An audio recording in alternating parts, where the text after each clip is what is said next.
ایک خوفناک خواب بن گئی ہے۔ ویورز، پاکستان آرمی آرم کور کے پاس پاکستان کے تیار کردہ الخالد ٹینک ہے، جس کو مین بیٹل ٹینک یا کنگ آف بیٹل بھی کہا جاتا ہے۔ اس کے ساتھ ملک میں تیار کردہ Al-Zarrar tank, T-80 UD tank, type 85 IIAP اور ٹائپ 69 IIMP اور ٹائپ 59 ٹینک بھی آرم کور کا حصہ ہیں۔ آرمی آرم کور کا تربیتی مرکز نوشہرہ کنٹونمنٹ میں قائم ہے۔ پاکستان اور امریکہ کے اشتراک سے تیار ہونے والے آرم کمانڈ وہیکل سکب بھی پاکستان آرمی کے زیر استعمال ہے۔ اس وہیکل میں میدانی جنگ میں متحرک کمانڈ کنٹرول، کمیونیکیشن اور انٹیلیجنس یونٹ قائم کیا جا سکتا ہے۔ یہ وہیکل ڈیجیٹل اور الیکٹرانک وارفیئر کے لیے بھی استعمال ہو سکتی ہے۔ اس کے علاوہ مختلف نوعیت کی آرم پرسنل کیریئر بھی آرم کور کا حصہ ہیں۔ جب سے پاکستان نے دفاعی نمائش آئیڈیا کی انعقاد کا سلسلہ شروع کیا ہے، تب سے اس کی کوریج کرتا چلا آ رہا ہے اور متعدد مرتبہ ٹینک میں بیٹھنے کا موقع ملا ہے۔ میرے میجر کرنل جرنل جیون میرے میجر ویورز، بلا شبہ ٹینک چلانا اور اس پر دوران جنگ ڈیوٹی سر انجام دینے کے لیے آہنی حوصلہ درکار ہوتا ہے۔ ایک چھوٹی سی جگہ میں گولے بارود کے ساتھ بیٹھنا کوئی کم خوفناک کام نہیں ہے۔ پھر ایک اور اہم بات یہ ہے کہ گرمی میں ٹینک کا لوہا گرم ہو جاتا ہے اور یوں اندر کا درجہ حرارت باہر کے مقابلے میں 2 گنا بڑھ جاتا ہے۔ اس کے علاوہ ٹینک کے انجن کی گرمی بھی 2 آتشہ کا کام کرتی ہے۔ پاکستان کے تیار کردہ الخالد ٹینک 80 کلومیٹر کی رفتار پر چلتے ہوئے اپنے ہدف پر گولہ داغنے کی صلاحیت رکھتا ہے۔ الخالد ٹینک کی اس صلاحیت کا مظاہرہ بھی آئیڈیا کے فائر پاور شو میں سومیانی کی فائر رینج میں دیکھنے کو ملا۔ اس کے علاوہ گولہ داغنے کی آواز اتنی زیادہ ہوتی ہے کہ وہ عام آدمی کے اوسان خطا کر سکتی ہے۔ آرمی آرمڈ کور نے جنگ ستمبر سن 1965 میں نمایاں کارنامے سر انجام دیے تھے۔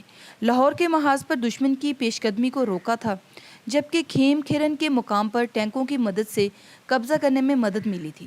اسی طرح جنگ ستمبر میں دشمن نے سیالکوٹ، چونڈا، ظفروال اور شکر گڑھ کے علاقے میں ٹینکوں کی گھمسان کی لڑائی لڑی تھی، جو دوسری جنگ عظیم کے بعد ٹینکوں کی سب سے بڑی لڑائی تھی، جس میں جارحیت کرنے والے کو پاکستان نے منہ توڑ جواب دیا۔ توپ خانہ یا آرٹلری انفینٹری کے بعد جنگ تاریخ میں سب سے قدیم تصور توپ خانہ کا ملتا ہے۔ جنگی حکمت عملی میں قلعہ بند افواج کے خلاف توپ خانہ سب سے مؤثر ہتھیار ثابت ہوتا ہے، جبکہ قلعے کے تحفظ میں بھی توپ خانے کا کلیدی کردار رہتا ہے۔ ویورز، جدید جنگی حکمت عملی میں توپ خانے کا مقصد حملہ آور کی پیش قدمی کو روکنے کے ساتھ ساتھ اپنی افواج کو ایسا فائر کور فراہم کرنا ہے جس میں پیش قدمی ممکن ہو سکے۔ پاکستان آرمی آرٹلری ڈویژن میں مختلف نوعیت کی گنز شامل ہیں، جن میں سے بعض خودکار، بعض نیم خودکار اور بعض مکمل مینول ہیں۔ توپ خانے کے مقاصد کچھ اس طرح سے ہیں۔ نمبر 1، کسی بھی جنگی آپریشن میں کمانڈر کو فائر سپورٹ فراہم کرنا۔ نمبر 2، دشمن کی نشاندہی کرنا اور اس کا ہدف بنانا۔ نمبر 3، دشمن کی پیش قدمی روکنا۔ نمبر 4، آرمی کے فیلڈ کمانڈر کو توپ خانے کی صلاحیت اور آپریشن سے متعلق آگاہ رکھنا۔ آرمی آرٹلری کے پاس نمبر 1، 23 کلومیٹر تک مار کرنے والے 155 ملی میٹر قطر کی M1 اور 9A2 گن۔ نمبر 2، 30 کلومیٹر تک مار کرنے والی 8 انچ قطر اور 200 کلو وزنی گولہ پھینکنے والی۔ نمبر 3، 130 ملی میٹر قطر کی 27 کلومیٹر تک ہدف کو نشانہ بنانے والی۔ اور نمبر 4، 30 کلومیٹر ریجن والی M198 اور دیگر توپیں دستیاب۔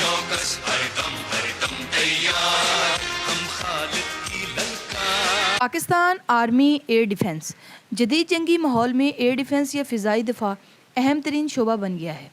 دشمن جب فضائی راستے سے اپنے طیاروں کے ذریعے حملہ آور ہونے کی کوشش کرتا ہے تو زمین سے یہی آرمی ایئر ڈیفنس کے ذریعے اسے منہ توڑ جواب دیتی ہے۔ اس شعبے کا کام دشمن کے جہاز کی نشاندہی کرنا اور ٹارگٹ کو لاک کر کے گرانا شامل ہے۔ آرمی ایئر ڈیفنس نے 71 جنگی جہازوں کو مختلف مارکوں میں گرایا ہے۔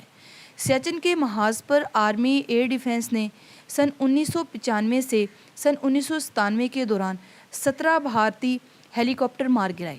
سن 1971 کی جنگ میں 104 جنگی جہازوں کو ہٹ کیا، جس میں 39 کریش ہوئے۔ سن 1965 کی جنگ میں 110 جنگی جہازوں کو نشانہ بنایا، جن میں سے 32 زمین بوس ہوئے۔ بھارت نے خود تسلیم کیا کہ سن 1971 میں اس کے 48% طیاروں کو نقصان زمینی فائر سے ہوا، جبکہ 30% فضائی لڑائی میں ہوا۔ پاکستان آرمی نے بدلتے حالات اور ٹیکنالوجی کے تناظر میں ایئر ڈیفنس نظام کو بہتر بنایا ہے۔ آرمی ایئر ڈیفنس کے پاس مندرجہ ذیل آلات ہوتے ہیں: اسکائی گائیڈ ریڈار اور اولیگن گن۔ اسکائی ریڈار 17 کلومیٹر تک دشمن کے جہاز کی تلاش کرنے اور 4 کلومیٹر کے دائرے کے اندر موجود لڑاکا طیارے، میزائل اور UAV کو نشانہ بنانے کی صلاحیت رکھتا ہے۔ جراف ریڈار اور RBS 70 میزائل سسٹم 40 کلومیٹر دور دشمن کے جہاز کی پیشگی اطلاع دینے کے ساتھ ساتھ ریڈار کی مدد سے اپنا میزائل چھوڑتا ہے اور لڑاکا جہاز کے میزائل چھوڑنے سے بھی پہلے اپنے ہدف کو نشانہ بناتا ہے۔ اس کے علاوہ یہ بختر بند پر نصب DW-18 missile, FM-90 weapon system لڑاکا طیاروں، cruise missile, armed helicopter مار گرانے اور FM-90 LY weapon system ready to fire جدید جنگی جہاز اور UAV کو مار گرانے کی صلاحیت کا حامل ہے۔ کور آف انجینئرز دوران جنگ آرمرڈ اور میکنائزڈ انفینٹری کو معاون فراہم کرنا کور آف انجینئرز کی ذمہ داری ہے۔ پاکستان آرمی کی اسالٹ انجینئر بٹالین کے پاس 200 پلانٹس اور آلات ہوتے ہیں، جس کی مدد سے کور آف انجینئرز چھوٹے ندی نالوں پر، دلدلی علاقوں میں اور بڑی آبی گزرگاہوں جیسا کہ دریا پر منٹوں سے لے کر 1 گھنٹے میں قابل بھروسہ پل اور راستے بنانے کی صلاحیت رکھتا ہے، جو چند میٹر سے لے کر 100 میٹر تک طویل ہو سکتے ہیں۔ کور آف انجینئرز کا ایک کام دشمن کی پیش قدمی روکنے کے لیے کم از کم وقت میں بارودی سرنگیں بچھانا ہے۔ راکٹ ڈیلیوری مائنز سسٹم میں مائنز کی 24 ٹیوب ہوتی ہیں اور یہ 15 کلومیٹر کی دوری تک اینٹی ٹینک اور اینٹی پرسنل مائنز بچھانے کی صلاحیت رکھتا ہے۔ مائن ڈسپینسنگ سسٹم 600 میٹر کی گہرائی تک اینٹی ٹینک اور اینٹی پرسنل مائن بچھانے کی صلاحیت رکھتا ہے۔ کور آف سگنلز میدان جنگ میں موجود سپاہی اور مین وار روم میں رابطہ برقرار رکھنا اور دشمن کے حملے سے آگاہ کرنے کی ذمہ داری کور آف سگنلز پر ہوتی ہے۔ کور آف سگنلز دوران جنگ فیلڈ کمانڈر کو وائس میسج اور ڈیٹا کی فراہمی کرتا ہے۔ فیلڈ فارمیشن کے پاس آرمی ٹیکنیکل کمیونیکیشن سسٹم ہوتا ہے۔ اس کے علاوہ مختلف نوعیت کے ریڈارز بھی ہوتے ہیں۔ آج کی ویڈیو بس یہیں تک تھی۔ امید ہے آپ کو ہماری آج کی ویڈیو پسند آئی ہوگی۔ ویڈیو کو لائک اور شیئر کریں اور چینل کو سبسکرائب کریں۔ اپنی رائے کا اظہار کامنٹ سیکشن میں کرتے رہیں۔ Thank you for watching this video. Keep watching Urdu HD۔